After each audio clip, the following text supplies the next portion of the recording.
Hello, friends, and welcome back to Stories About Entitled People.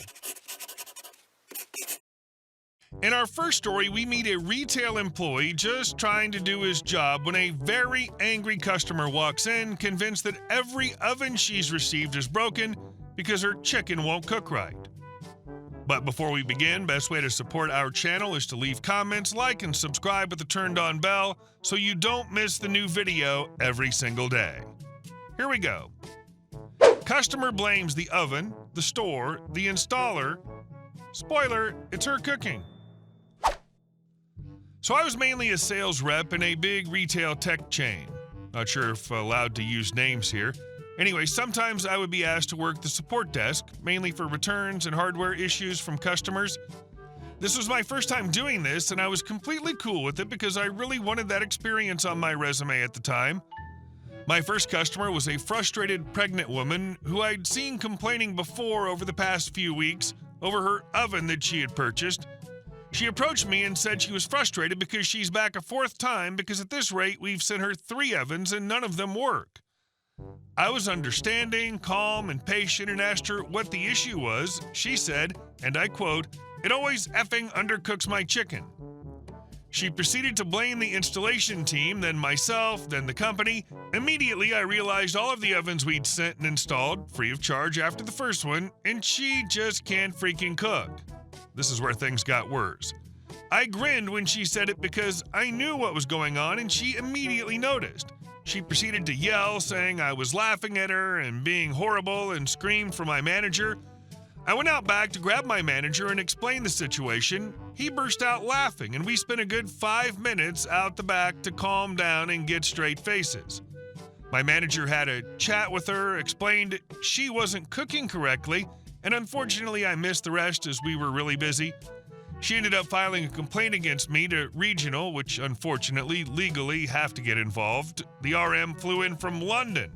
I live and work in Ireland, and had to talk to me about it. Again, we burst out laughing, and he was happy about his free flight and trip to Ireland. In the beginning, I wish I just commented, "B, you just can't effing cook." But the situation ended up quite hilarious and wasted a lot of time, which I would not rather be spending doing actual work. Wow, I guess she's never heard of a meat thermometer, and that all recipes have suggested times, not absolute cooking times. I'm picturing her in labor yelling at the doctor because the book said it takes 8 hours of active labor and it's been longer. And our second story. No exceptions, he demanded, so we followed his outdated plan to the letter. His bosses were not amused. Background. The store I was working at had deals with suppliers where we not only sold their products, but they were also paying us for a certain space where their products would be displayed. We had the responsibility of restocking it and keeping it in order so it would look nice as stuff were sold out and new were coming in. Roughly once a week, a representative from each brand/supplier would come make it look extra nice, take a picture for his report, chatted to us for a bit, maybe asked us to change a few things here and there. Most of them were nice and chill people, and we had a good relationship with them. Well, not this new guy whom we shall call Bruce. Bruce was from a company that had rented an entire shelf, think 8 meters wide, 2 meters tall, in our TV section for every cable you can think of. HDMIs, coax, aux, and many others in various lengths and prices, including some very premium. Read needlessly expensive options. When he came in, it wasn't super tidy since it was in the middle of a busy day, but it was in no way a mess or anything, just normal people bought some stuff, so it's not beautifully aligned and 1 or 2 things are on the wrong hook look. He started chewing up one of my underlings, which I overheard and came over right after I finished with my customer. "Hi, is something wrong?" "The hell it is. This is not what we agreed upon, it's all a mess. Doesn't look that bad to me. Just needs to be restocked a bit." "No, it's all wrong. Look," he said, pointing at the layout on his phone. "This doesn't belong here, this doesn't belong here, this should be over there instead of that." He was yelling while pulling all the stock from the hooks and dropping it on the ground. "Okay, stop. Hold on, stop. Let's figure this out. Show me the plan." He handed me his phone. I took a bit to go through it and realized it was not updated for years as we didn't carry most of the products listed there anymore. This was common as these layouts were more like a guide for us on how things should look like, at least with the other suppliers. See, you no longer send us these ones or these ones or these. We do what we can to make it nice. We want to sell too. And do you see these? And these? Those are not, listen in here. We need to put them somewhere, and here it makes sense since it's next to these cables. Where else should we put them? All items not listed here go in this miscellaneous bin. Are you new here or something? We send you these layouts for a reason. We expect them to be followed. Is that something you're capable of? Of course. Can you send me the layout via email again with maybe some exceptions if you want us go make any? I might have displaced it. I didn't, but I wanted it in writing. Site, sure, here you go. I don't want to make you guys look bad, so I'm not going to take the photo today, but I need to send my report tomorrow. I'll stop by in the morning. Can you fix it by then? We'll get right on that. Sorry about that. He left and I went to my office to check the email. My plot worked perfectly as the email read, "Please follow attached layout plan, no exceptions." Just to be sure, I called my boss, told him what happened, told him how dumb it is to follow the outdated plan. He knew, but we agreed that that's exactly what he wanted us to do. He approved extra hours for 2 part-time colleagues and we got to work. First, we fixed what he threw on the ground and made it look nice the way we usually do, took a picture, and then started on redoing it according to his wishes. The entire process took about 8 to 10 man-hours, and in the end, 2/3 of the shelf were bare as baby bottom. The miscellaneous bin was overflowing and complete mess, and we still had to put a few huge boxes of stock back to the warehouse. We took a picture, closed the store, and went home awaiting the upcoming crap show. The next day, both me and my boss had a shift scheduled, and when Bruce arrived, he lost it. My boss politely asked him to deal with it in his office, otherwise he would have him removed from the store. Apparently, he kept blaming us, and in his rage, this dum-dum with a brain so dense that it could only be examined by a geologist decided to storm out of the store and placed a complaint on us to his corporate. Needless to say that my boss explained the story to them really well, forwarded Bruce's email, and attached picture of before and after that we made the day before. Within 2 hours, 3 guys from the company came and started redoing the whole thing pretty much the same way we had it before. We helped when we didn't have any customers to tend to. They promised to draft and send us new updated layout, but made it clear that we are welcome to adjust it as we see fit based on current stock. We never heard from Bruce again, nor had any issues with this company. I love it when someone so confidently clueless insists on being proven wrong in the most expensive, embarrassing way possible. Bruce clearly never learned the phrase, "If it ain't broke, don't fix it," or at least maybe check if your rules still apply.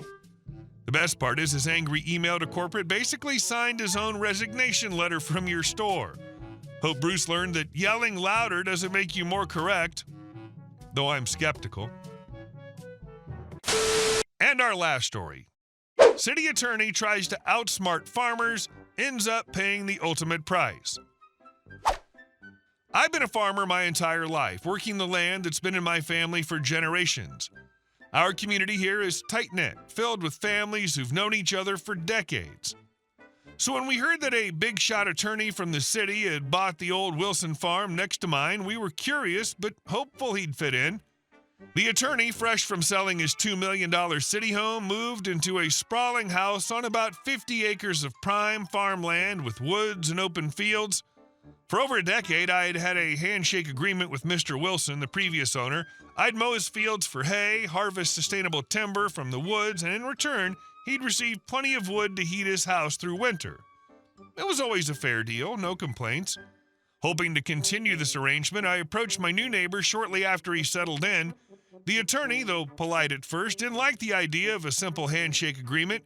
He told me he'd draw up an official contract. I wasn't thrilled about it. Around here, a man's word is still good. But I agreed, thinking maybe it was just his city ways. When I returned the next week, he handed me the proposed contract. I nearly choked when I read it. "You want me to pay you $1,000 every time I mow your fields?" I asked incredulously. "Yes," he replied firmly. "It's my property after all. You use the hay to feed your cows for free. I think that's only fair." "And you want half of all timber profits or half the cut wood?" I questioned further. He nodded arrogantly. Absolutely. Wood's valuable, and I'm not going to be taken advantage of. I was stunned. Clearly, he didn't understand farming economics or neighborly generosity. I declined his offer, knowing no farmer around would accept such terms. Word traveled fast in our farming community. Every neighbor I spoke to shook their heads in disbelief. Soon the attorney discovered nobody would mow his fields or touch his woods under such conditions. The lush fields turned overgrown and wild, looking neglected. Winter came, and without our usual wood agreement, the attorney quickly depleted his wood pile. Forced to rely on his expensive oil heating system, he faced monthly bills upwards of $300. Rumor has it he complained bitterly to anyone who'd listen about how costly his new country life had become. Then came spring, and tax assessments rolled around. Given my role as a respected member of our farming community, the town tax assessor asked if I'd worked the attorney's land that year. No, I answered honestly, and I don't know anyone else who has either. Turns out that simple fact was significant. In our state, farmland gets taxed at a far lower rate than residential property. Because no farming activity occurred on his land that year, the attorney's property was rezoned entirely residential. He got a tax bill shock of a lifetime. His property taxes skyrocketed to around $50,000 per year. Furious, he confronted me one day at the boundary fence. "You did this intentionally," he shouted. "I'll sue this entire backward town for every penny." I stood calmly, leaned against the old fence post, and replied, "Maybe in the city things work like that, but out here, you reap what you sow." He stormed off, blustering threats about legal action, but we knew better. Within months, the attorney put the property back up for sale, unable to stomach the realities and expenses of country life. In the end, another farming family bought the land. We quickly revived the old handshake arrangement, and the fields and woods flourished again. Sometimes the land itself teaches the most important lessons. There's something incredibly gratifying about seeing someone so arrogant get exactly what's coming to them. The sheer entitlement of thinking he could monetize a decades-old handshake arrangement and that being stunned when it backfires spectacularly is poetic. Karma isn't always instant, but when it hits beautifully. Glad your land and your handshake tradition survived the encounter with this city lawyer. Hey guys, thank you all for watching the video. I'll see you in the next one.